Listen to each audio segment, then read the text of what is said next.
Hey guys, welcome to the show. I'm Manny. I'm Terrence.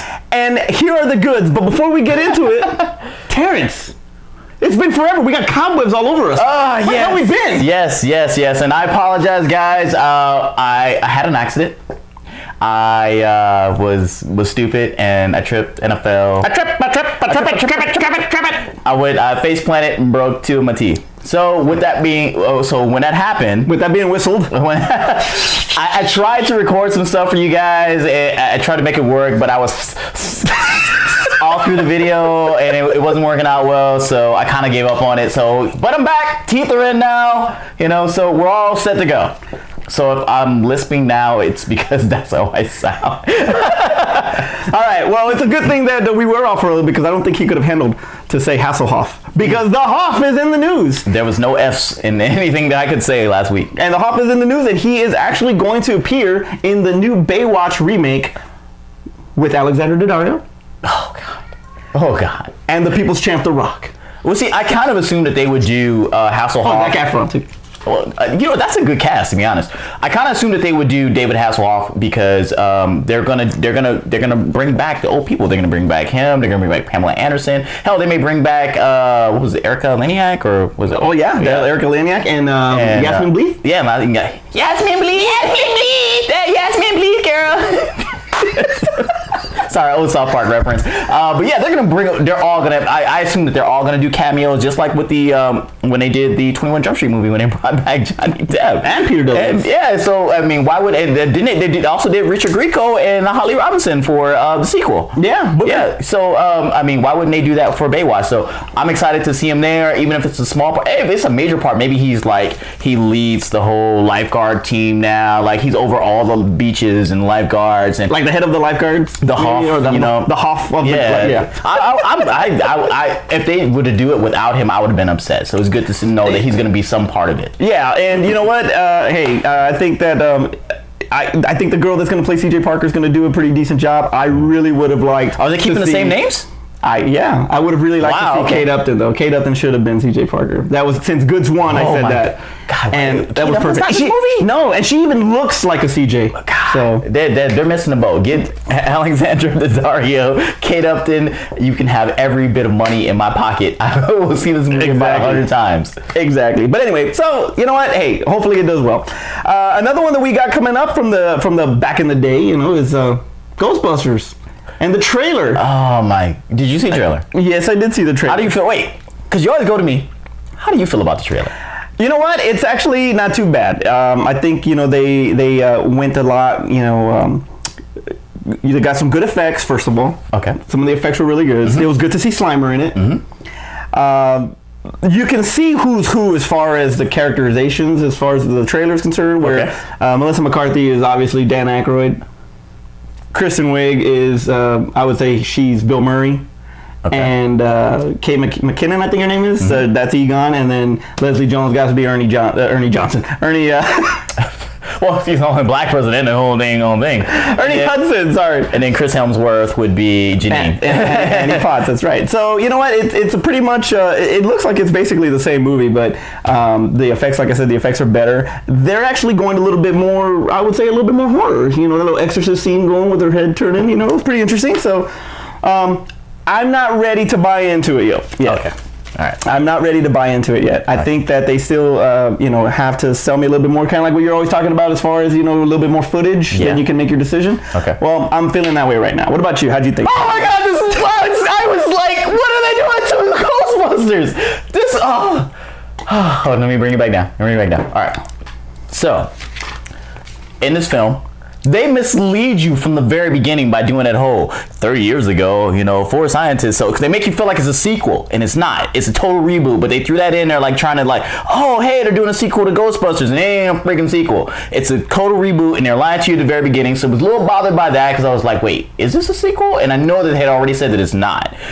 So, but that's what they say they might. But with that going in, the things that I had problems with, because I had a lot of problems with the trailer, and I'm going to say it right now, it's just a trailer, and I have problems with the trailer. I'm not saying I'm not going to go see the movie. I'm not saying that I don't want to see the movie. This trailer sucked. I'm sorry, it did. It totally blew, and the way that they portrayed them is that from the original Ghostbusters, before we got to really realize how much comedy was in it, it was dark, it was spooky, and it was like you thought you were going to see a movie about people, you know, trying to catch ghosts, a quasi-horror film. And I know you said that it had some horror elements in it, but it was like, in the horror elements that they have in it just seemed like, oh, it was fun. Hey, look, there was a stilt guy ghost walking by. They threw Slimer in there, which is really cool.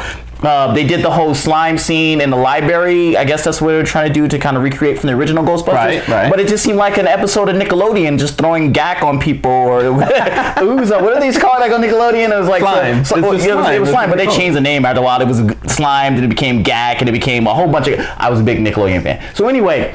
You can't do that on television. Yeah. So they did that whole thing, and it was a physical gag as opposed to when it happened to Venkman and Bill Murray in the hallway, and it was like it was like it was kind of like a chilling thing, and then he made it comedy towards the end, and this one was just. I see what you're saying. I see what you're saying. That and then okay. Leslie Jones is just gonna be screaming Leslie Jones, Saturday Night Live, like upset about the world and stuff like that. Ernie Hudson was cool. He was calm. You know, he was the person that brought it back down. Everybody else was kind of over the top. You know, obviously Egon was the straight man, but you know.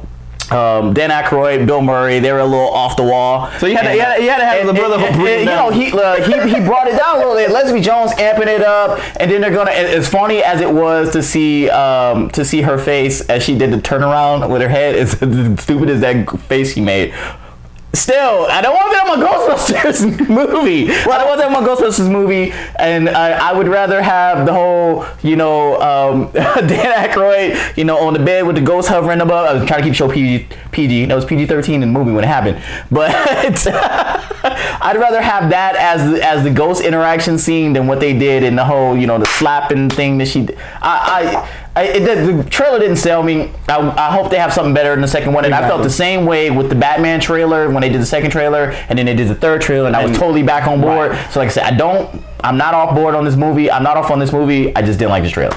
Now, you know, you still have a lot of Saturday Night alum on there, and you know, Melissa McCarthy. This whole cast is Saturday Night Live, except for Melissa McCarthy. And she's been on for like 3 times already, so she might as well be. It's like saying Justin Timberlake is part of SNL. So, but you know, you call back to Ghostbusters, and Dan Aykroyd was on Saturday Night Live. Yeah. And so was Bill Murray. Mm-hmm. Harold Ramis, I believe, was on Second City TV, maybe. So you know, you had some, you know, comics there, and Eddie Murphy was supposed to be a part of it, but he was actually supposed to be Ernie Hudson. He turned it down. So they like doing Saturday Night Live for Ghostbusters. So yeah, so you know, maybe like Terrence says, you know, and I feel the same way. Let's wait for the next trailer. Let's see how that. I'm okay waiting for the next trailer, but this one was booty. With a capital. What Adrian used to say was butt ugly open. Oh boy. All right, anyway. But what I am a fan of is Venom. And neither one of us were fans of Topher Grace on Spider-Man 3 as Venom, but we're going to get a freaking reboot of it, and Sony is going to release Venom separately as a spin-off. That'll be coming out pretty soon. Who's going first on this? Well, first of all, Venom was created in 1988, and he first appeared on the silver screen in Spider-Man 3. When Topher Grace was not in his freaking thing came up like that, and you can see his face, which he did it a lot. You know, when it was not like that, I thought Venom was actually pretty good in Spider-Man 3. Other than that, no. Okay, so I already know how you feel about Venom on this movie. How do you feel about this reboot? Okay, so I just got off. Much needed reboot. I just got off a rant with Ghostbusters, right? So time for another one. Yes, it's time for another one. They're gonna put this. It's not even gonna be okay. So Marvel did this whole freaking thing about getting Spider-Man back and putting him in. Well, not getting him back, but at least including him in the Marvel Cinematic Universe. Smart move. This is gonna be separate. How on earth do you have a Venom movie that has nothing to do with Spider-Man? Nothing. This is the most ridiculous thing in the freaking world. And so the only way that they can do it, because in the comic books they had this whole story, because obviously with Eddie Brock, and then him and the symbiote split at one point in time, and then the military gets it, and then they actually give it to Flash Thompson, where he becomes Agent Venom. That's one way that they can do it, but then you have to explain why Flash Thompson has nothing to do with freaking Spider-Man, because it ties into Spider-Man. It was like, oh, you know, hey, you know, this was Spider-Man's bully, you know, and he was a war veteran, and he lost his... So it's ridiculous that they would do something like this. Now, with that being said, there have been more ridiculous ideas, because when they first announced 21 Jump Street, I thought it was a stupid idea, and it turned out to be great. One of my favorite movies. But this movie, in theory, does not make sense to not have Spider-Man. I mean, it's absolutely ridiculous. And it's like, just to say, hey, you know what? It's one of those things where, remember how they announced it previous, when they were like, oh, you know, with Spider-Man 2, Amazing Spider-Man 2 comes out, we're going to do the Venom movie, we're going to do the Aunt May movie. Stanley Field was like, they call it Mayday. There you go. Sinister Six was the other one. Yeah, Sinister Six was announced. And I feel like this is one of those things where, like, hey, we already invested money, time, and ideas in this Venom movie, and we don't want to scrub it. So we're just going to put it out there anyway, and if we go to Marvel with it, Marvel's going to say, hell no. We're going to change this whole idea, and we're going to make it work right the way it's supposed to, and they don't want to do it, and they don't want to share. I bet you eventually they will. I bet you they're going to have to, because especially if Spider-Man works with Tom Holland. If it works, it's ridiculous, and it's gonna work. Not to do this. Not to do. They can't do his spin-off movie, the Spider-Man movie, all starting off with Venom. I understand it. You can't do it because they did High School Peter Parker. But if they do something like with Kraven the Hunter in the first spin-off movie, and then age Spider-Man up a little bit, and then go into Venom, why he's now working with the Bugle, and then then we could do the Eddie Brock thing again. That would be the perfect way to do it. We'll forget about Topher Grace, and then we'll start Venom right with Marvel's help. Do not do the spin-off movie, because then there's no way back. The minute they do spin-off, we are never seeing Spider-Man and Venom together, because when we do see it, it's going to be so disjointed, Marvel's not going to want to do it. Or if Marvel says, screw it, we'll do it, it's just not going to feel right. It's not going to feel right. I think that they'll do it anyway. I think they'll do it anyway. You're getting my money for Venom. I'm going to lie and say you weren't going to get my money. You're going to get my movie, but I'm going to sit in that theater upset and be pouting and making faces at the screen as you give me something. I'm going to be Transformers 5 watching Venom. But if you have a good cast, that maybe that'll change your mind a little bit. Okay. Well, a lot of this, pretty much Sony was under fire and all that when it came to the leaks of their emails, and when it got hacked. The Spider-Man franchise was one of the topics in those emails, and so was Venom. And another one was the crossover. And this is funny because we've been talking about 21 Jump Street, I don't know how many times it's come up today. 21 Jump Street, Men in Black. Okay. Crossover, it is going to happen. Tommy Lee Jones and Will Smith will not come back. If those two aren't coming back, then there's no point to freaking at all. Not even as a cameo, there's no point for them to do a crossover. Because it's just, they unless they get some really good, replacements, because those are pretty big shoes to fill there with those two. So then maybe it'll work. But without Will Smith and Tommy Lee Jones, I think it's done. I don't think that there's a reason why you even freaking got to make that movie. Okay. All right. So how many rants have I gone on? 2 already? No, I think I'm sensing a third one. And the best ones come out in 3s. Rant 3. This movie. I love this idea. I absolutely love this idea. And at first I was a little bothered that they wouldn't do Will Smith and Tommy Lee Jones to be at least a cameo in this movie. Maybe make Tommy Lee the head of the Men in Black department, or make Will Smith the head of the Men in Black department. Totally was like, I would have been ready on board for that. Rip Torn's passed away, so I know they already replaced him once, and it's like they could replace the. Oh yeah, that's right. How many? Did you not watch the Men in Black movie? It was Evan Thompson. I forgot. I'm sorry. So I was like, I would totally buy into having them doing something like that, but it's super early. They could still get them to come on later on, and it's like, hey, we'll pay you, $1 million to show up for one day shoot and just be the. What? Yeah, exactly. and just be there for one day and just be the director of Men in Black. Trust me, it's not that big of a deal. But what was it? And I want to give it because I was actually watching Collider, and John Roca was on Collider, and he said that he made a perfect thing in it. Once he said it, I was like, I was totally on board for this. He said, instead of J and K, it's like, what if they make them S&M? That'd be freaking awesome. So S&M, and I was like, that would be a total gag. And a gag. Gag balls and gag ball excluded. But here's a great thing about it is that if it, and he also made a mention too, is like if it fails or like if it just doesn't work, it doesn't hurt 21 Jump Street at all because of how they had all the spoof spin-offs. They could just go back to what they were doing before and just treat it as a spoof spin-off. Yeah. Or they could just do the freaking flashy thing and it's exactly. And they can reference it just like a Deadpool would reference it. It was like, oh, hey, remember when we did that whole alien hunting thing? What? I don't remember that. Yeah. So I'm okay with it. I think it would give new life into Men in Black and it would bring people back out to see it because if you just announce Men in Black 4 and say Tommy Lee and Will Smith are back for it, I mean, how many people are really going to see it? People really didn't get off to Men in Black 3 and I actually like Men in Black 3. But that's because of Josh Brolin. I thought Josh Brolin I think was he did awesome. Great Tommy Lee impression. But not a lot of people liked it and nobody's going to see a Men in Black 4 with Will Smith and Tommy Lee Jones. So I think if they bring them in, I think it would give them new life. And I think, because Men in Black wasn't really about, I mean, it was about science fiction and comedy, but I think they will boost the comedy part of it, to have. Well, you have no choice. Yeah. Jonah Hill and Channing Tatum are freaking hilarious. So I think that would be great. They need to get some they need to get some really good but people. But I think they have a team of writers for 21 Jump Street, so that's the same team. If they can bring them over to Men in Black. Just give me Cube. Oh, that was the other thing somebody said that was just give me Cube. What if they make Cube the director? You too big. Somebody also brought up the fact too. It's like, what if they make for Spider-Man? What if they make him J. Jonah Jameson? They make Ice Cube J. Jonah Jameson. But then Ice Cube's typecast is the Screaming Black guy, and I don't know if I want Screaming Black guy. I don't know, but he's freaking. He's the best thing in 21 Jump Street for me. It's an interesting idea. So we have gotten a lot of feedback, like always, and it's freaking amazing. And we really do appreciate all the feedback, good and bad. So, with that said, have a little bit of red ink. Stupid! You're so stupid! Terrence, Nick Fury was not killed by S.H.I.E.L.D.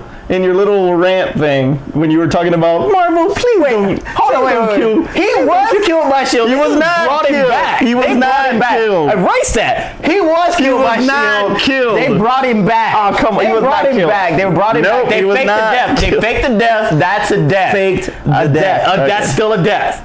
Wait, as a matter of fact, not everybody in Marvel knows that he's alive. So he is dead. I win. That's not a red ink. Whatever. Ben Affleck was in Gone Girl, not Girl Gone. Who said that? Me. Oh. Well, yeah, that's on you. That's on me. Freddy was changed because you said Freddy was when we were doing. I think we were doing our top 5, and you said Freddy has been consistent the whole time. No, Freddy was changed. He was played by Jackie Earle Haley. Wait. In the remake, he was not. I knew that, but wait, what are we talking about when I said I was consistent all the time? No, you said that Freddy was consistent the whole series, but he wasn't because through his whole series, and then they rebooted it. That doesn't count. That does count. It was played by Jackie Earle Haley. That doesn't count. Dude, this writing sucks. Shut up. Doesn't count. And this one got right was the Girl Gone thing. Whatever. Nick Fury didn't die, but anyway, all right. He died. So another one was, and this is on me. I'm putting up the graphic. I read this thing, and this is what was said. But I said that there was going to be 2 post-credit scenes in Deadpool. There's only 1, and I didn't even count that as a post-credit. Well, actually, the way it was is that when they screened it early, they only showed the first part. They didn't show the cable part. So technically, it is 2 post-credit scenes. So who did this ready? Okay. Terrence, you said that Ridley Scott hasn't really done anything. He just directed The Martian that was nominated for an Oscar. I gave him credit for The Martian. No, you did not. Yes, I did. No, you did not. I did give him credit for The Martian. Ridley Scott hasn't done a lot. He hasn't done anything lately. Well, he's done the freaking Martian. Okay, so how long ago was Gladiator? How long was Gladiator? 2000. All right. So, Martian came out, 2015? He did Prometheus. It made money. What did I say? It made money. I didn't say it was good. Charlize Theron. All right. The big alien ship. It was an episode of Scooby Doo. Big alien ship rolling. She can't turn to the right. She can't turn to the right. What's with that? If you guys get a chance, though, go and see how it should have ended Prometheus on Screen Junkies. I think it's Screen Junkies. How it should have ended. I apologize. On how it should have ended. Hilarious, and the guys were spot on. They were freaking awesome. All right, on the Oscar show. I said that the Oscars have been around since the 20s. Well, Terrence said that the goods had been around since the 20s. Wait, did I say that? You did. Okay, I'll give you that one. I don't remember if I said it or not. I saw that. I was like, what? Hey, sometimes things happen. Hey, look, we don't have scripts. I go off the top of my head, so sometimes I mess up. It's okay. Thank you for the feedback. That was the red ink. Guys, you know, man, that's freaking hilarious. Checks the comments for the channel and the videos. Put those in the comments so that way I can be aware. Instead of me getting freaking ambushed over here by stuff that I got ambushed by myself. What are you talking about? All right, so a couple weeks away. All right. Batman versus Superman. Oof. Exactly. That's what I said. Chills from Batman and Superman. Yeah. So a lot of the things that was trending, a few years ago was turning rated R franchises into PG-13s. Die Hard, did it when PG-13. The Expendables did it. It started out at rated R, went to PG-13 just to increase the freaking fan base and all that. Which, if you really think about it, those two franchises were actually in the 80s, and they were rated R. Mm-hmm. So it's catered more to the older crowd, so why even bother bringing it to the... Because they're trying to bring in the new audience. Well, anyway. The younger people and stuff like that. The funny thing about it, though, is that they were like, oh, we want to do PG-13, so we make it available to more people to come see, and then they make crap money. Well, To Live Free or Die Hard actually did okay, but and then when they went back to rated R, Good Day to Die Hard was just that was rated R? Yes, it was. There's no reason that movie was rated R. It was. So anyway, now thanks to freaking Deadpool, now it's the other way around. Now they're trying to look at franchises that are PG-13 that they're going to change into rated R. Yeah, because Wolverine is now confirmed to be rated R. Well, that needed to be rated R for the first movie. Yeah, absolutely, I agree with you. And X-Force will also be more than likely rated R. That's an interesting one. And now I was really thinking that Suicide Squad was going to be rated R. It's not going to be rated R. It's DC's not doing any rated R movies. Sorry. Well, unfortunately, that's not true. Really? Because they are going to make Batman vs. Superman rated R. There's stipulations. Let me finish. On home media, on Blu-ray and DVD. If you look at that, can I finish? No, you can't finish. If you look at that, basically Wolverine 2, the Wolverine was rated R too because they released an unrated version. It doesn't make it rated R. The theatrical was still PG-13. Right, but what's going to happen is that they're going to actually make it they're going to make it rated R, not for cussing or anything, and friggin', I want Superman. Sex and cursing in my rated R film. Okay, cool. So how's that? Wonder Woman, yeah. Yeah! Wonder Woman. Yeah! I want to see some Superman or Wonder Woman action. Let me get my cape out the way, baby. Exactly. Yeah, some superpower, some getting it on. I got good use for that shield, baby. Come here, let me show you. All right. I feel so sterilized right now. Stuff I want to say. They're going to make it, it's called the Ultimate Edition, Batman vs. Superman, the Ultimate Edition. It will be a rated R cut for more violence, I guess, excessive violence in it. And Zack Snyder, who's not a stranger to that, when it comes to Watchmen, Sucker Punch, that kind of action. 300. And 300, of course, 300. More brutal than that, right? Yeah. So... Boobs. That's what they're boobs. So they're gonna go, that route, and they're gonna bring it out on video that way. Ben Affleck has already come out and said that he supports that idea. Says that it's actually awesome for the family to go out there and watch it on the movie, and then the adults can actually enjoy it when it's time to be at home. It's kind of reaching for me. I think they're reaching. We've been talking about this for the last few weeks, and I think that they're reaching for that extra buck. Mm-hmm. Warner Brothers is worried. They are worried. What do you think about them doing this and making it rated R? Do you think they're piggybacking on Deadpool? Two things. One, like you said, they are worried because a movie hasn't even come out yet, and they're talking about what they're going to do on Blu-ray. That is definitely very true. That is definitely saying that they're worried. But two, I think they're really overselling that whatever this version is that's going to come out. Because, trust me, they went into this movie making it PG-13. You know, you hear sometimes with films they're like, hey, we were gonna make a rated R film and we just filmed everything, and it basically could have been an NC-17 film and we cut it down to get it to R. They didn't start that way with this film. They started this film and it's like, we're making a PG-13 film, and then they had a few scenes that were a little bit overboard, kind of like how Avengers was technically rated R, but because of the scene with Coulson when he got stabbed by Loki, right. And they cut that out and got a PG-13, and it was like, that didn't make the film rated R. This is, they had a problem with one snippet of a scene that was like, oh, it was too much for PG-13 rating. That's what we're gonna get with this film. There's gonna be a couple of scenes in there where they were a little bit too violent. Probably like the scene where Batman comes in and takes down all the people. Probably that scene when the I guess like whatever guys see in the container yard where he was branding them. Yeah, that was the one. I bet you those scenes were probably a little bit too much for PG-13, and they had to edit those down. We're gonna get a little bit extended scenes on those. Trust me, you're not gonna be like, oh man, the rated R cut was so good. It's just gonna be, oh, they added a little bit more. They made it a little bit more brutal by Batman, because they're not even gonna go brutal on Superman. After the backlash of Man of Steel, they're not gonna go brutal on Superman at all. It's gonna be brutal Batman, and that's the parts that probably got them the rated R, and that's where we're gonna see a little bit extensions on Batman beating the crap out of people. That's what we're gonna get. They're totally overselling this rated R thing. It'll be nice to see it on there, and it's like, okay, cool, Batman's kind of all out, but trust me, the PG-13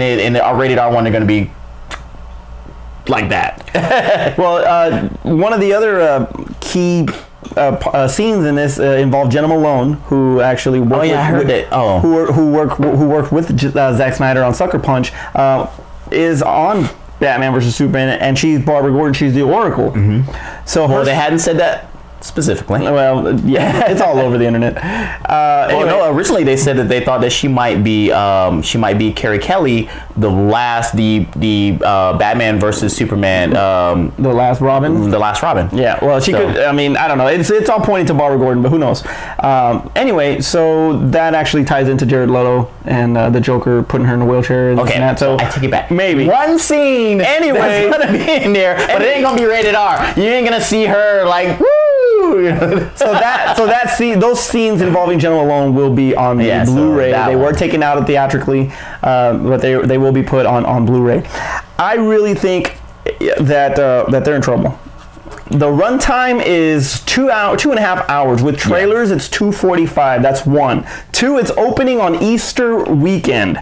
So that means that they're going to get hit on Thursday, hit on Friday, good, decent Saturday, because everybody's already planning for Easter, and then it's going to drop off on Sunday. That's not true. Fast and the Furious had... I'm just speaking hypothetically here. Okay. Because these aren't the actual figures, but 8,000 people to watch it on Thursday. Mm-hmm. I mean on Friday.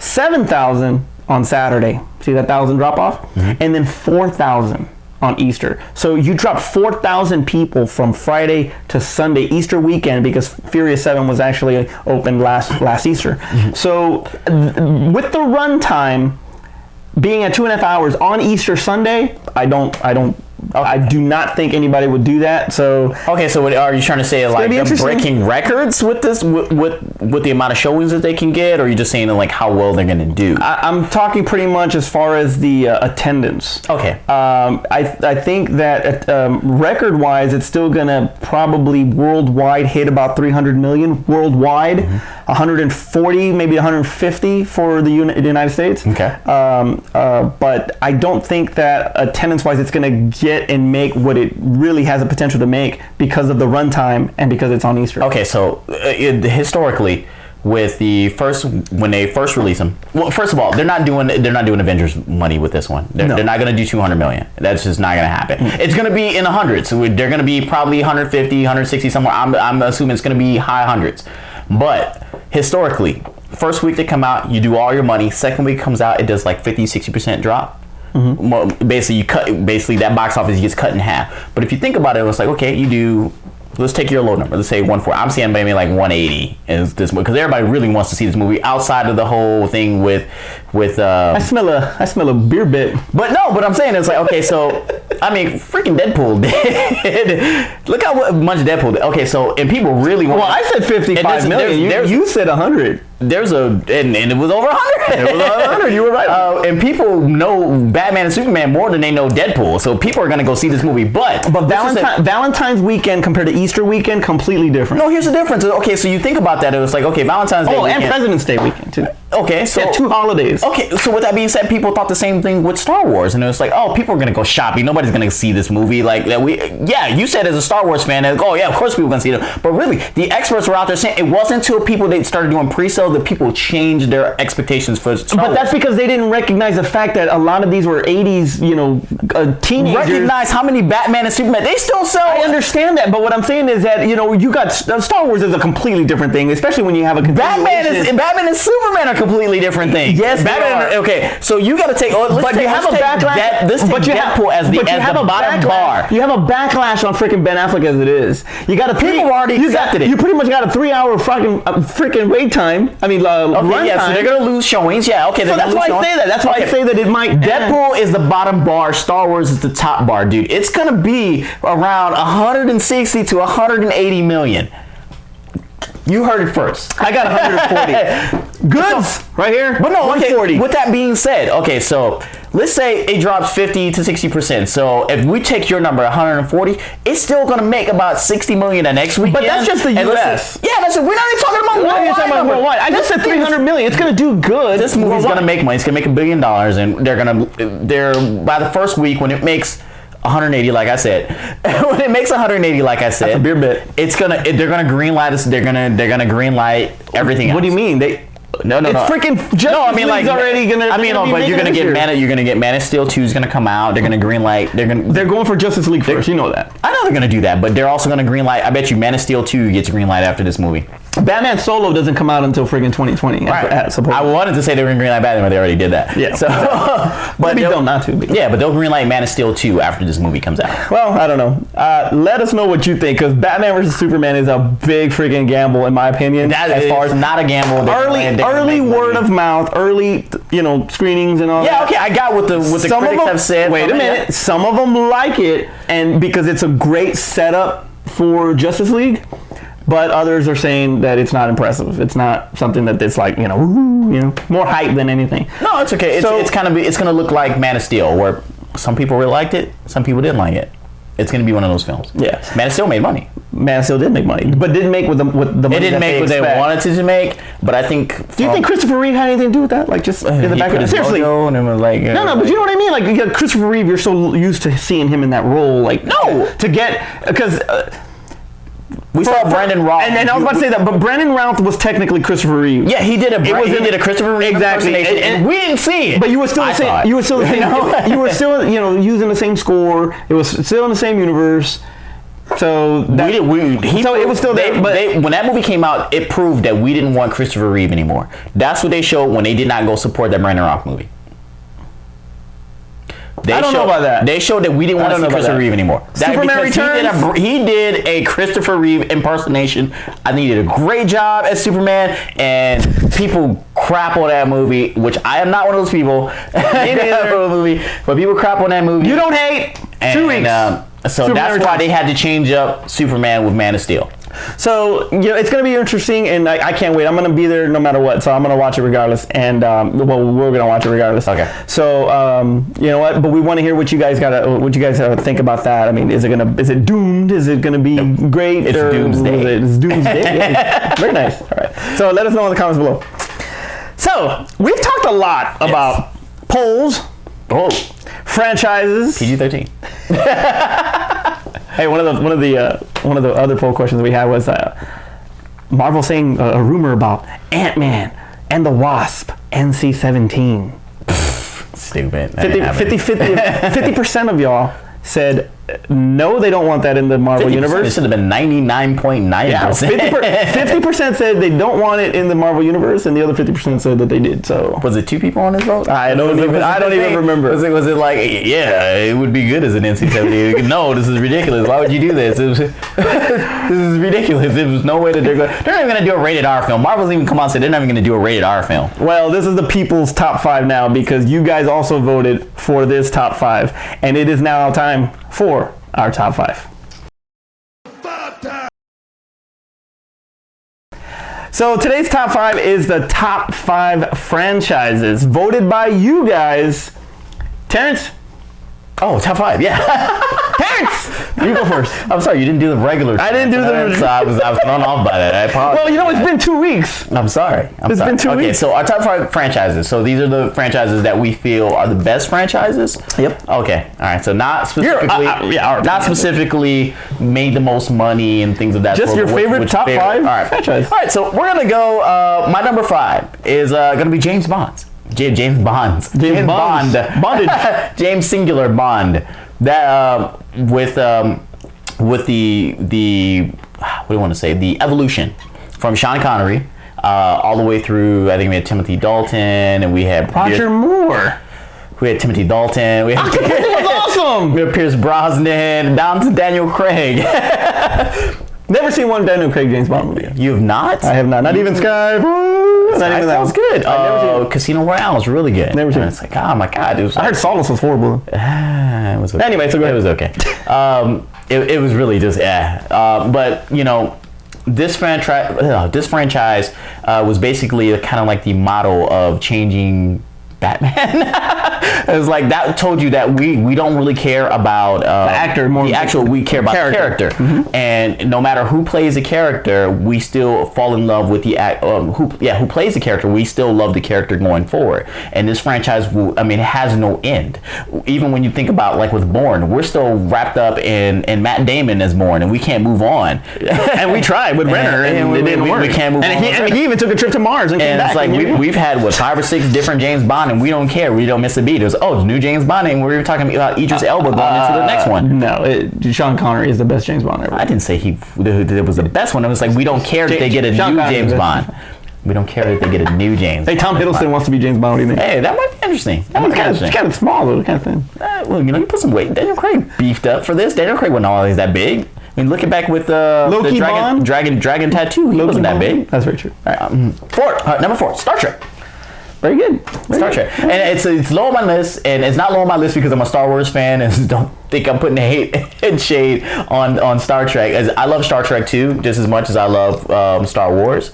And I will watch every Star Trek movie that comes out, but you know, it had some missteps through some of the Next Generation period. Generation was not bad though. It was not bad. Through the Next Generation cast of the Star Trek franchise, it had some missteps. So that's why it's kind of a little bit low on my list. But you know, now under J.J. Abrams, well, obviously he's not doing the next one, but he's producing it. You know, they kind of reinvigorated the franchise and stuff like that, and you continue on. They can continue to make Star Trek movies going forward. We're always going to believe that, you know, because it's basically a look at our future. It's like when we're able to get into space travel, what we would do, you know, have sex with, you know, aliens on different planets. And no Mexicans in it, Kirk. No Mexicans in the future. Yeah, we do. No. Yeah, we do. Who? Uhura. Uhura's a sister. She's mixed. She's mixed. Oh, Colombiana. She's mixed. Number 3. That's how they do it. It was like they split their minorities. Oh, you got both? Come on. Or the green alien, because does that take the place of the green card? Or? Number 3. Number 3. I went back and forth with this one. What number I was going to put this one, but I'm putting it in number 3. Rocky. The Rocky franchise. Very nice. Think about a franchise where you can say, I love every movie. I love every 5 aside. I love every. No, hey, you don't hate. I didn't say I hated it, but you don't hate. That was our you don't hate. Don't say that. Hey, I'm okay with 5. I don't love it. I'm okay with 5. I don't hate 5. That's a good one. But yeah, the Rocky franchise. I mean, like we're on number 7 if you count Creed. So I mean, and now Black Rocky, like Chris Rock, the Black Rocky. But now it has new life, and you can feel like this movie under the Creed name can still technically a Rocky movie can continue on. Got him an Oscar nomination. This is a great franchise, and it's one of the things that spanned generations from the 70s all the way into, you know, the millennial period of the teens of 2000. So I mean, it's a great franchise. Number 2. I don't know where I'm gonna go. I guess I'm gonna go Marvel. The Marvel franchise. Think about a franchise that started off with 4 movies. Iron Man, Captain America, Thor, and Incredible Hulk.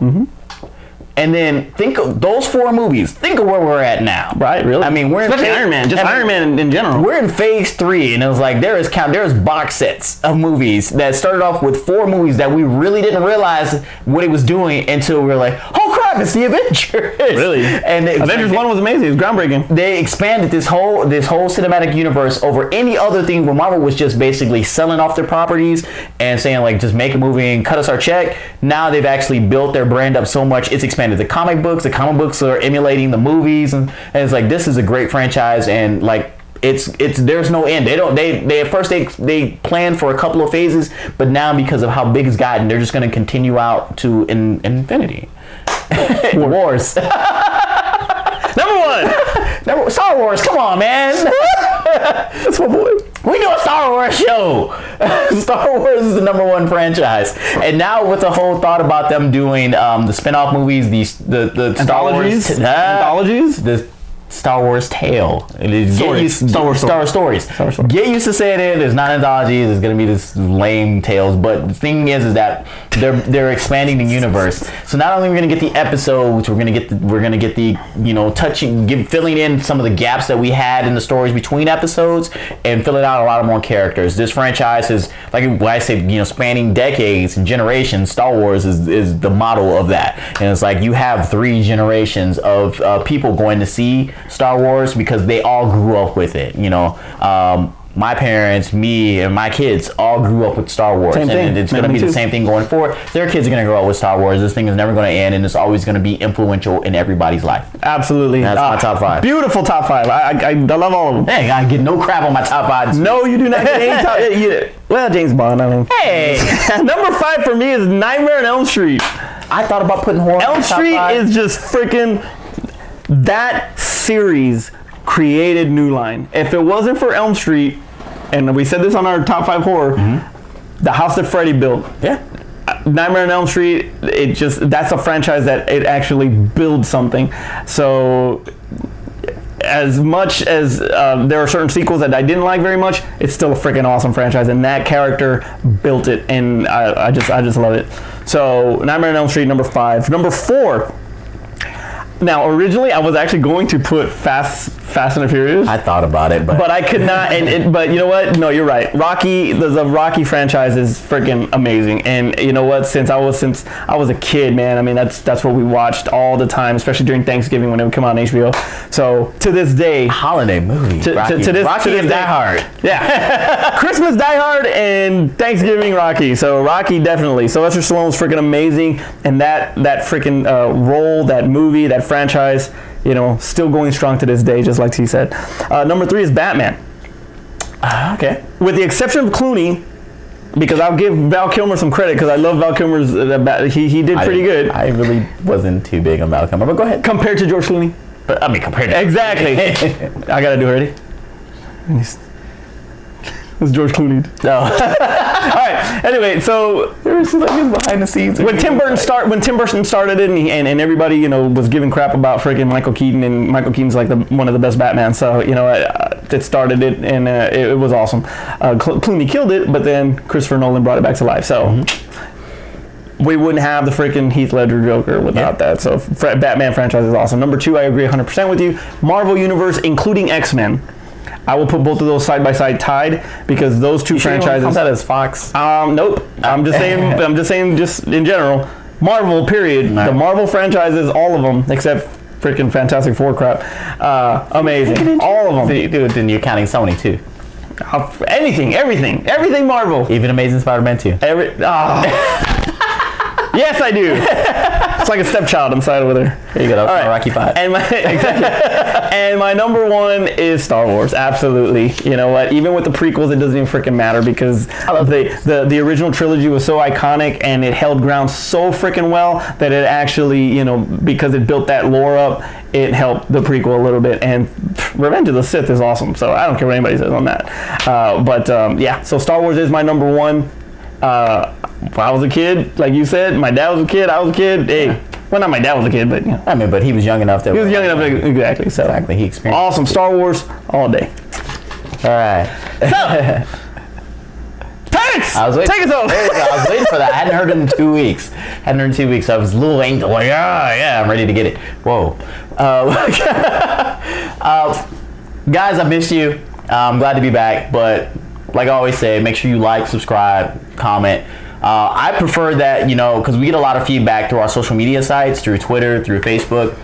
Guys, comment, because I would like to actually put it up so I can show your actual comments, so that way we can give a little shout out to you guys too. But it funnels it down a little bit, so that way we can see what you guys actually have to say, and then it engages the people who watch the videos to comment more and be more of the community that we're trying to build here. So, like, once again, like, comment, subscribe, let us know what you want us to do. We're running polls about future things that are coming up, and just because we probably ran a little bit long, we're gonna cut it short here. So wait, not yet. What? You mentioned shout outs. I want to shout out to G Dan Artist, Mr. Dan Gorman from the Altered Realm show. Oh yeah, had me on a couple weeks ago. I had to fill in for me. I had no teeth. Great time. You guys are freaking doing an awesome job over there. I hope you guys figured out your little Dungeons and Dragons conversation there that y'all were having. At Prince Solo Talk, Mr. Prince Solomon, always giving us feedback. Awesome. At Robert Palacios 2, Mr. Robert Palace. Thank you for giving me that shining comment.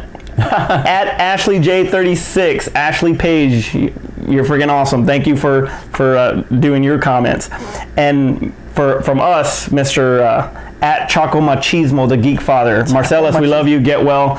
Check out the Blurred Nerds when he comes back, baby. Yeah. All right. That being said, I'm Manny. Terrence. And that was the goods. All right, great. Go to the bathroom. Yeah, I gotta pee. Give me a piece of Just paper or put it something. on the cup. I want to use this to write on. Just put it. Did you do your top 5 franchises already? No. Oh, fuck. Put it on the cup. This is the only time that chocolate salsa's not prepared here, because when you deal with us, you deal with the madness, and you deal with the freaking salsa and the chocolate. What the fuck I'm saying?